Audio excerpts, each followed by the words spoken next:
नमस्कार, ये आकाशवाणी चंडीगढ़ है। अब आप प्रतीका से प्रादेशिक समाचार सुनिए। हरियाणा में पूर्व मंत्री करतार सिंह भड़ाना के पुत्र कांग्रेस नेता मनमोहन भड़ाना अपने समर्थकों के साथ कल भारतीय जनता पार्टी में शामिल हो गए। उन्होंने करनाल में पूर्व मुख्यमंत्री मनोहर लाल की उपस्थिति में कांग्रेस छोड़कर बीजेपी की प्राथमिक सदस्यता ग्रहण की। कुरुक्षेत्र लोकसभा क्षेत्र से पूर्व सांसद कैलाशो सैनी कल भारतीय जनता पार्टी छोड़कर कांग्रेस में शामिल हो गई। कल रोहतक में पूर्व मुख्यमंत्री भूपेंद्र सिंह हुड्डा की उपस्थिति में उन्होंने कांग्रेस पार्टी में आस्था जताई। श्रीमती सैनी वर्ष 1998 व वर्ष 1999 में इंडियन नेशनल लोकदल की टिकट पर सांसद बनी। वर्ष 2009 में कांग्रेस में शामिल होकर 2 बार लाडवा विधानसभा क्षेत्र से चुनाव भी लड़ा, लेकिन जीत हासिल नहीं हुई। लगभग 5 साल पहले कांग्रेस पार्टी छोड़कर भारतीय जनता पार्टी में शामिल हो गई थी। श्री नायब सैनी के मुख्यमंत्री बनने के बाद वो कुरुक्षेत्र लोकसभा क्षेत्र से भारतीय जनता पार्टी की टिकट न मिलने से नाराज चल रही थी और उन्होंने श्री जिंदल के चुनाव प्रचार में भी हिस्सा नहीं लिया। हरियाणा के पूर्व मुख्यमंत्री एवं जननायक जनता पार्टी के राष्ट्रीय वरिष्ठ उपाध्यक्ष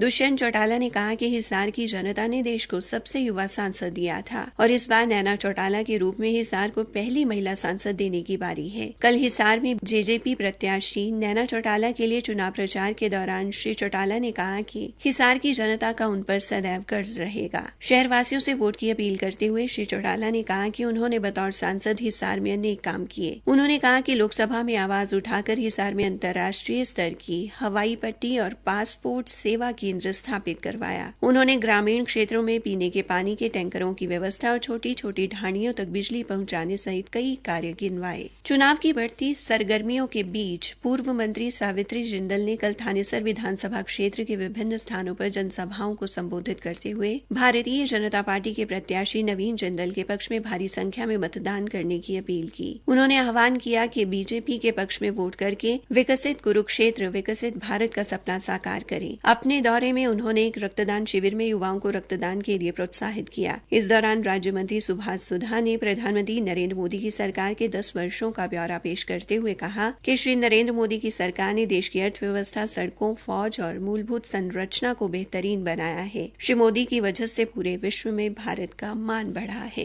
भारतीय जनता युवा मोर्चा की चंडीगढ़ इकाई के जिला अध्यक्ष कर्णपाल राणा ने बुड़ैल में हुंकार रैली आयोजित की एवं जनता से भारतीय जनता पार्टी के चंडीगढ़ लोकसभा प्रत्याशी संजय टंडन को भारी मतों से विजयी बनाने का आग्रह किया। इस अवसर पर चंडीगढ़ लोकसभा सीट से प्रत्याशी संजय टंडन भी उपस्थित रहे। श्री राणा ने कहा कि देश के प्रधान सेवक नरेंद्र मोदी ने अपने 2 कार्यकाल में भारत के युवाओं के लिए एक उज्जवल भविष्य तैयार किया है। साथ ही राम मंदिर निर्माण व अनुच्छेद 370 जैसे ऐतिहासिक कार्य किए। सभा को नगर निगम पार्षद कंवर राणा तथा जिला अध्यक्ष रविंद्र मलिक ने भी संबोधित किया। करनाल में बहुजन समाज पार्टी की स्टार प्रचारक और पार्टी प्रमुख मायावती ने कल कहा कि बीएसपी किसी विरोधी पार्टी के साथ मिलकर चुनाव नहीं लड़ रही। पार्टी ने अकेले ही सभी लोकसभा सीटों पर अपने उम्मीदवार खड़े किए हैं। उन्होंने कहा कि उनकी पार्टी गरीबों, मजदूरों और आदिवासियों की आवाज उठा रही है। मायावती करनाल में बीएसपी उम्मीदवार इंद्रजीत के समर्थन में जनसभा को संबोधित कर रही